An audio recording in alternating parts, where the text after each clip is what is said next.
captan las cámaras en la mañanera. Ceci, búsqueme al presidente con las mañanitas, ¿las tiene por ahí? Vamos a ver si las tenemos por ahí. Fíjese, grábeme, don David. Voy a saludar a alguien quien hoy está de manteles largos, pero primero, ¿cómo le cantaría el presidente Andrés Manuel López Obrador a este gran amigo que está cumpliendo años? Échelo, Ceci. Estas son las mañanitas que cantaba el rey David a las mujeres bonitas, se las cantamos así. Despierta, Beatriz, despierta, mira que ya amaneció. Los pajarillos cantan, la luna ya se metió. Bueno, pues, querido Abraham Mendieta, tú sabes que te queremos, te apreciamos, te admiramos, te respetamos y esperamos que estés celebrando, aunque sin nosotros, recabrón. ¡Feliz cumpleaños, Abraham! Muchísimas gracias, querido Vicente, a ti y a todo tu equipo. Con razón, estaba yo ahorita hablando con tu gente de producción, con Ceci, le digo, ¿qué tema tenemos? Y no, tú entra, tú nomás entra en vivo. Muchísimas gracias por su recibimiento, como siempre, por su felicitación, y a ver cuándo nos toca en persona poder celebrar. Estás muy perdido, Vicente, no sé dónde andas. Yo te iba a invitar a un whisky o algo y no sé en dónde estés. No digas whisky, di por lo menos caguamas, porque luego van a decir que somos muy fifís con lo del whisky, pero bueno, te lo voy a aceptar muy pronto. No, pero es uno del Oxxo de 150 pesos. Oye, luego van a decir que andamos en las ligas de Carlos Slim y Andrés Manuel López Obrador. Oye, ¿cómo? Ya poniéndonos en temas, ¿cómo han chillado muchos? Porque Carlos Slim se fue a la chingada para reunirse con Andrés Manuel López Obrador por allá en Palenque, ¿eh? Porque algunos creen que solo tienen derecho a que los reciban a ellos. Solo tienen derecho a ser escuchados ellos. Y les molesta que Carlos Slim, pues uno de los empresarios pues más pudientes del mundo, el más pudiente del mundo durante un tiempo, pues sea una persona pues que tiene confianza en el presidente López Obrador y que está intentando también de una u otra manera que los proyectos generales por el bien del país salgan adelante, ¿no? Y yo creo que les dio un poquito de envidia ellos, que estaban todo el día reuniéndose con los poderosos, reuniéndose con los multimillonarios como perritos falderos. Ahora les da un poco de envidia que sean esos multimillonarios, esa gente con tanto capital económico, tan poderosa, la que entiende y valora la presencia del presidente López Obrador y quieran seguir construyendo de la mano. ¿Qué se suponía que qué esperaban muchos? Yo digo desde la hipocresía, ¿no? ¿Que le mentara la madre López Obrador a Carlos Slim o que tendieran puentes para que Slim invierta en México? Es lo que yo no entiendo, pero bueno, ahí la hipocresía de estos desde la oposición moralmente derrotada, ¿no? Pues es que esa es la diferencia entre un empresario y un empresaurio.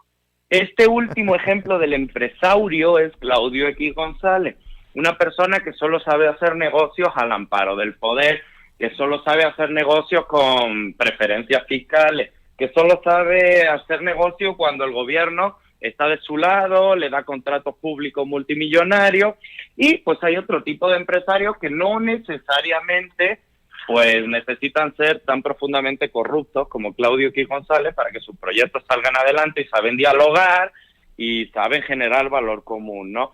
Creo que esa es la diferencia entre un empresario que genera cierto tipo de valor, con todas las diferencias que podamos tener con Carlos Slim, que siempre serán legítimas y con todos los cuestionamientos, y un tipo como Claudio X, que simplemente utiliza su fortuna para jugarle al opositor, y la verdad es que le va muy mal, porque la poca gente que lo conoce mal. Oye, Abraham Mendieta, a ver, ¿qué carambas está pasando en el bajo mundo de los ricachones? No es coincidencia que haya salido Sergio Sarmiento a defender esta idea de Ricardo Salinas Pliego de que no hay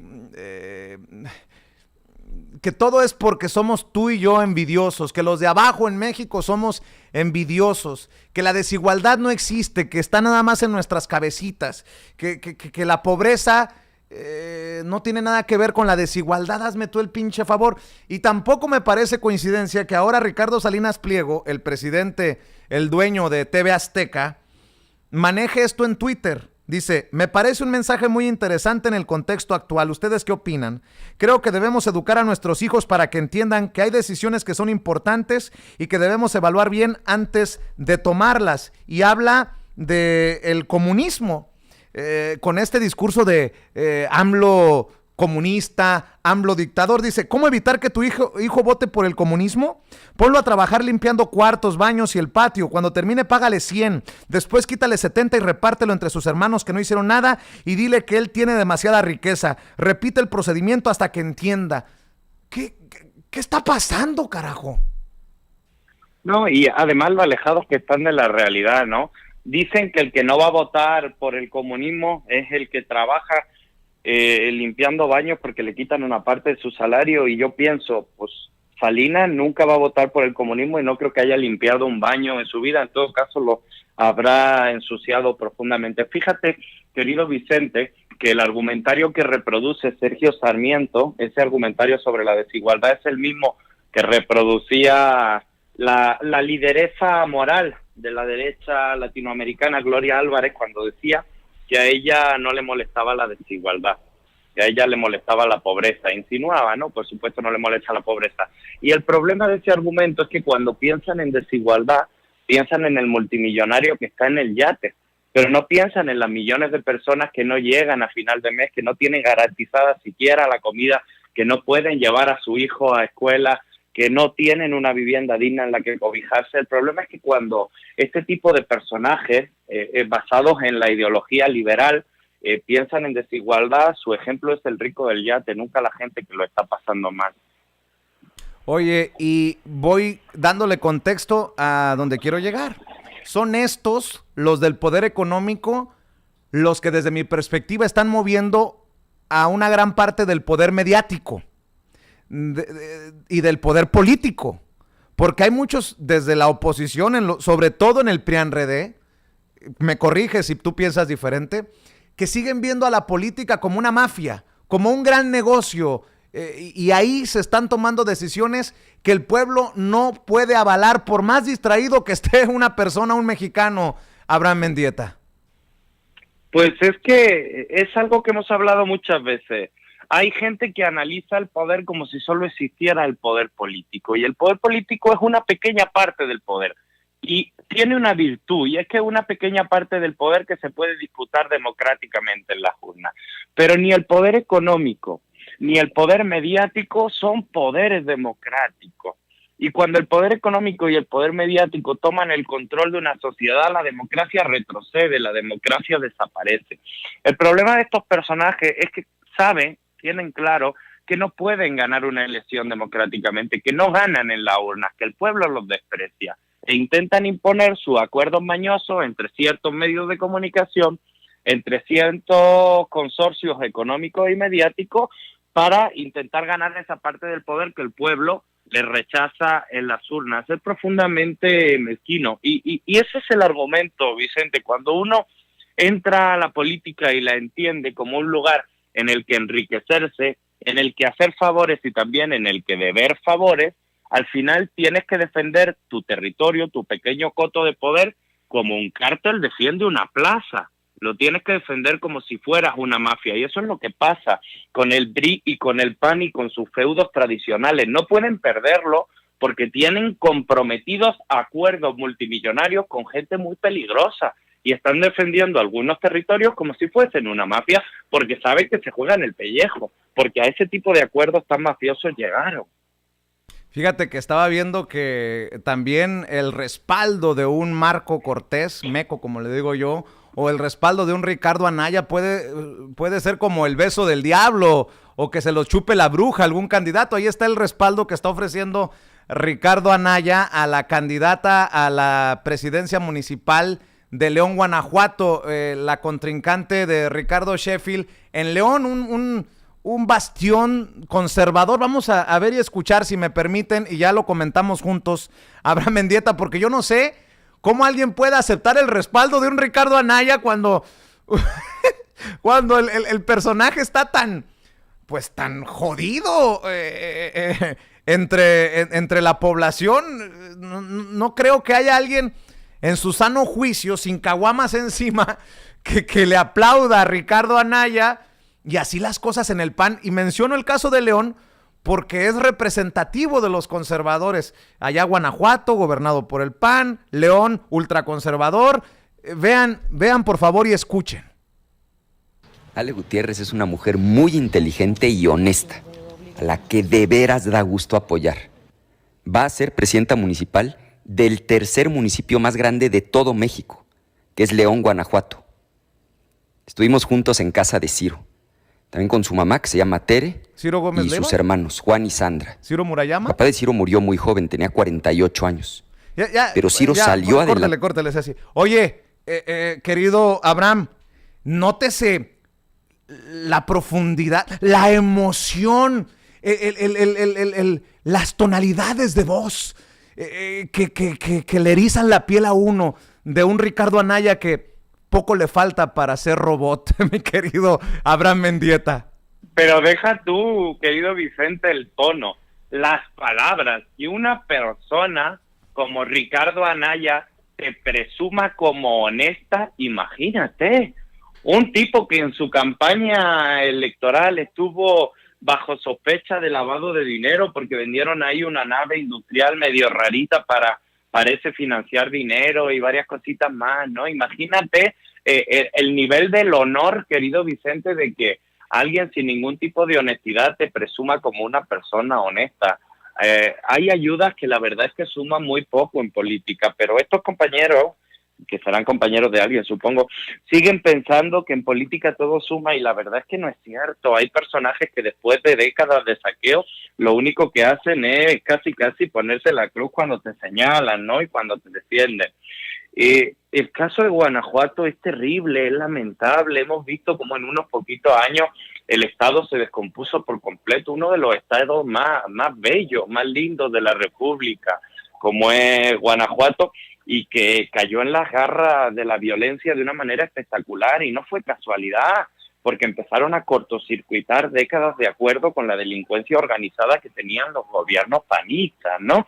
Y hemos visto como tan solo en 3 años el número de homicidios en Guanajuato se multiplicó por 3. Estamos viendo verdaderamente, querido Vicente, la decadencia de esa manera de gobernar que tenía acuerdos con distintos grupos de la delincuencia que ya no puede cumplir y que están muy desesperados, ¿no? Yo creo que Guanajuato puede dar una sorpresa a nivel electoral, si no en 2021, en 2024, porque es cierto que estos últimos años de panismo han sido los más destructivos de la historia, ¿no? Es terrible lo que están viviendo los guanajuatenses con estos personajes en el poder.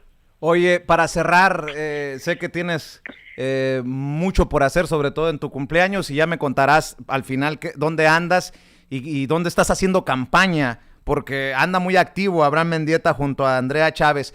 Déjame preguntarte, ¿sabes quién es Nathaniel Parrish Flannery? Así a bote pronto no lo conozco. Ah, bueno, porque lo publicaron, es una de las opiniones invitadas de la revista Forbes, y yo te dije, a lo mejor soy yo, cabrón, el que no me suena, no suena a Krause, no suena a Loret. ¿Quién será este cabrón? Nathaniel Parrish Flannery. Te digo porque escribe, y dame tu opinión para cerrar de esto. Fíjense nada más lo que publican medios de talla internacional, nótese mi sarcasmo, como la revista Forbes. ¿El presidente López Obrador está destruyendo México?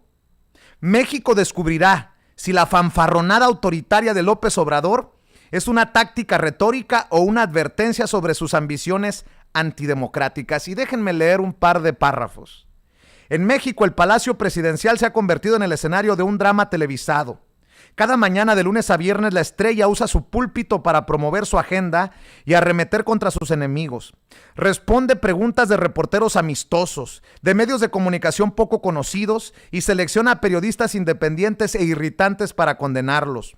Los últimos meses previos a las cruciales elecciones de mitad de periodo en México han sido particularmente desafiantes para el controvertido presidente de México, Andrés Manuel López Obrador. Además de enfrentar la realidad de que México se ubica junto a Brasil y Estados Unidos como uno de los países más afectados por la pandemia del COVID-19, López Obrador ha tenido que lidiar con una cascada incesante de crisis menores.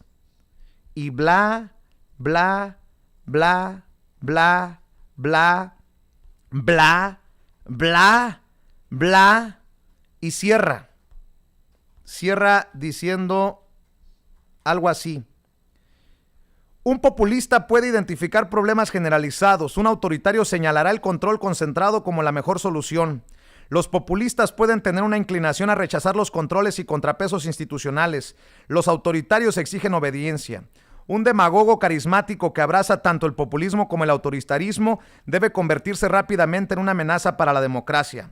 A lo largo de su carrera política, López Obrador ha mostrado un hábil toque populista al transmitir su mensaje a los votantes que se sienten excluidos del incipiente éxito industrial de México, pero también ha mostrado algunas tendencias autoritarias preocupantes. Ha pasado la pandemia minimizando el virus y promocionando el drama del bien contra el mal que enfrenta su gobierno al trabajar para transformar el país.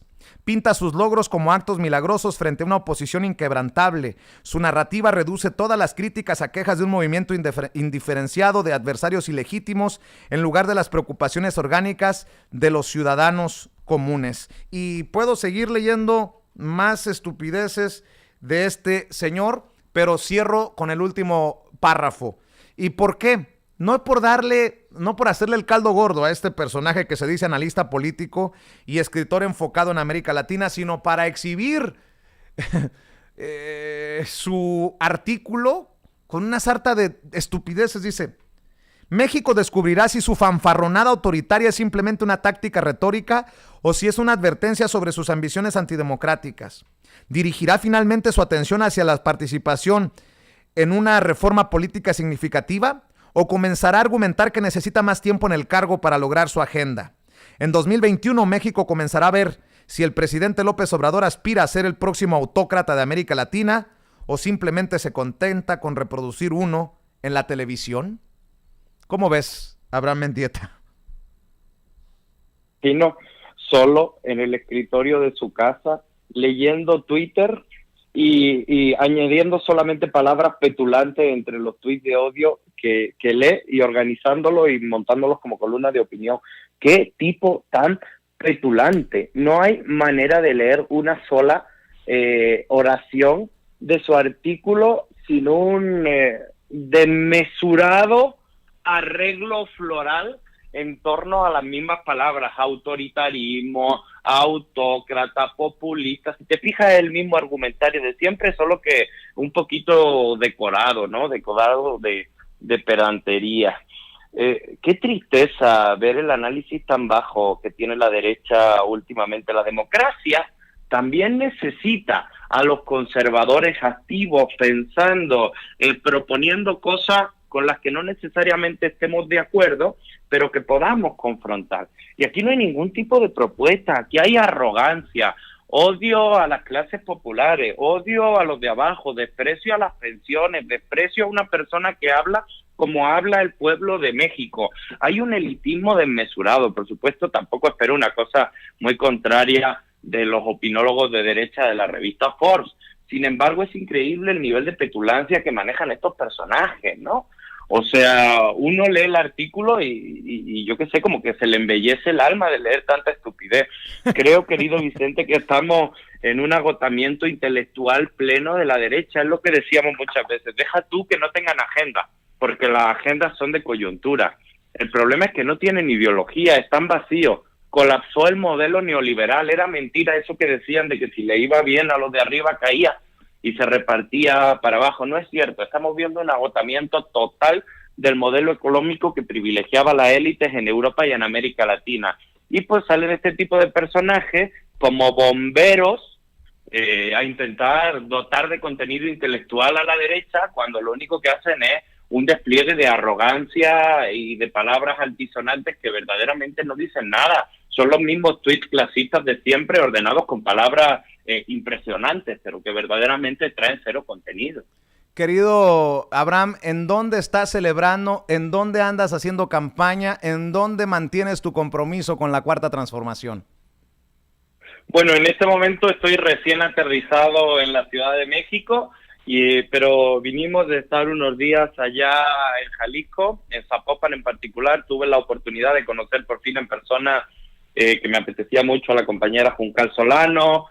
Pude platicar con Alberto Uribe, que es el candidato a la presidencia de Zapopan. Pudimos entrevistarlo, pude acompañar a Andrea Chávez a las brigadas y recorridos que está haciendo de parte de Morena, y la verdad me dio muchísimo gusto. Yo aprovecho la brigada siempre, más que para hacer proselitismo, porque a mí no me gusta pedirle el voto a nadie. Eso no lo hacía en España y no lo hago en México. Me da un poco de pena pedirle el voto a la gente. Aprovecho para platicar, aprovecho para ver qué me cuentan, ¿no? Y me emocionó mucho un chavo que llamaba Germán, que llevaba las manos blancas de pintura, estaba chambeando, y pues se puso, dejó lo que estaba haciendo, salió y se puso a hablar con nosotros. Era una persona que seguía a Juncal en redes sociales, que veía tu programa, que nos veía a Andrea y a mí, que le sorprendió mucho que estuviéramos allá en su colonia, que no tenía pavimento, no esperaba verlos por aquí, decía.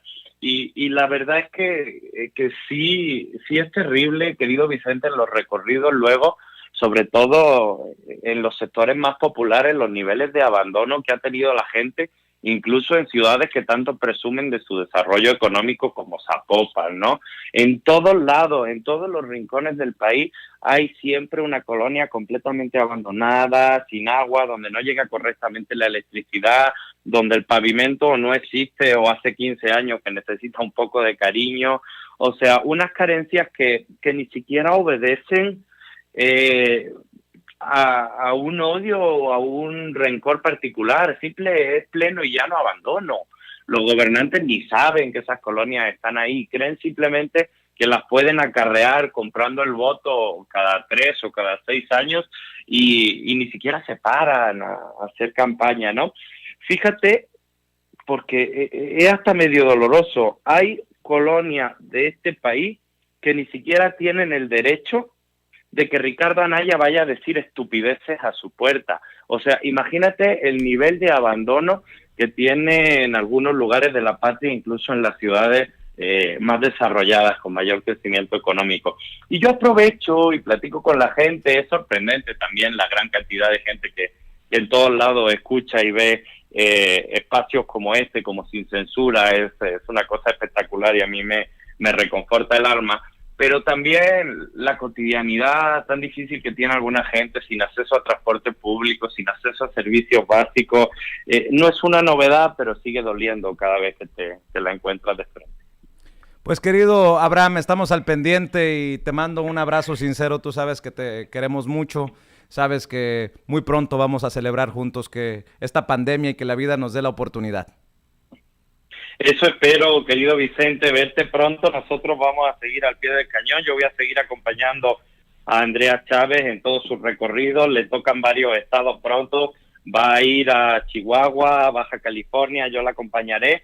Y querido Vicente, me parece que dentro de poco también tendremos tú y yo buenos motivos para seguir viéndonos con más cotidianidad. ¿Cuándo? Pero bueno, eso es harina de otro costal y ya lo abordaremos. ¿Cuándo, cabrón? Ya se te hizo tarde. Ya se me hizo tarde, ¿verdad? Es que, discúlpame, es que Andrea me trae en chinga, que si ahora nos vamos a Zapopan, que si ahora nos vamos a Tijuana, que si ahora me traen chinga. Bueno, ya nos pondremos de acuerdo porque muy pronto. ¿Verdad? Lo puedo adelantar, ¿no? Muy bien, que tengo te vas muchas ganas. ¿Puedo Por favor, adelantarlo? adelántalo. Para que así la gente nos lo demande. A ver, si no cumplimos. Abraham Mendieta muy pronto se va a sumar a la familia de Sin Censura con su propio espacio aquí en los canales libres como el viento. ¿Ya? ¿Así? ¿Compromiso? Así es. Todavía estamos negociando la cláusula de mi contrato. Que ya están mis abogados valorando ese tema, pero seguro pronto habrá una respuesta. Bueno, te mando un abrazo. Feliz cumpleaños, hermanito. Querido Vicente, te abrazo fuerte a ti, a todo el equipo de Sin Censura y por supuesto a tu audiencia maravillosa que nos escucha desde Estados Unidos y desde todo el país. ¿Dónde te encuentran? ¿Dónde celebran contigo? ¿En dónde te siguen? Bueno, celebrar, a ver luego qué cantina encuentra abierta hoy, pero en redes sociales me pueden seguir Abraham Mendieta con una sola M en Twitter, Abraham Mendieta Rodríguez o Abraham Mendieta en Facebook, y en Instagram Abraham Mendieta R con doble M. Recuerden, en Instagram yo no discrimino a nadie, si están guapos o guapas es su red social perfecta y yo ahí atiendo todas las felicitaciones y celebraciones. Te mando un abrazo, hermanito. Te mando un abrazo enorme, querido Vicente, cuídate mucho. Gracias. Nos vemos pronto. Es Abraham Mendieta, el más mexicano de los españoles, hablando con nosotros sin censura, y así que presiónelo para que muy pronto ya se sume a esta familia sin censura. El pobre no ha parado, por eso no lo he presionado con la urgencia, pero pues sí, yo sé que a usted, a mí, nos urge que ya tenga su espacio, que conduzca su propio espacio en estos canales Sin Censura TV y Sin Censura Media. Bueno, deje